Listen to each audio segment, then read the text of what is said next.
এই আমরা এখন এসে পৌঁছলাম হচ্ছে লুপ ব্রিজে। ওই পাশে হচ্ছে লুপ ব্রিজ। একটু ওপরে উঠে দেখি যদি দেখতে পাই লুপ ব্রিজটা।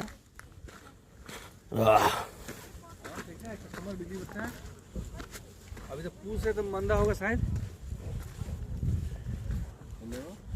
হ্যাঁ, এখান দিয়ে দেখা যাচ্ছে লুপ ব্রিজ, পরিষ্কার দেখা যাচ্ছে উপর দিয়ে। ওই দেখুন, এই যে দেখা যাচ্ছে লুপ ব্রিজ পরিষ্কার। আর এইটা হচ্ছে ভিউ পয়েন্ট। হ্যাঁ, পরিষ্কার ভিউ পয়েন্ট, ভিউ পয়েন্ট, পরিষ্কার লুপ ব্রিজ। এই লুপ ব্রিজ সবাই এই দেখতে আসছে। আমরা এখন দারুণ ব্যাপার। লুপ ব্রিজে, এই লুপ ব্রিজটার ভিউটা খুব সুন্দর। ভিউ পয়েন্ট, এই হচ্ছে ভিউ পয়েন্ট। এখান থেকে ব্রিজটাকে দেখা যায়। ওই যে গাড়ি যাচ্ছে, দারুণ এই যে ব্যাপার। গাড়ি যাচ্ছে, খুব সুন্দর। এদিক দিয়ে পাহাড় দেখা যাচ্ছে।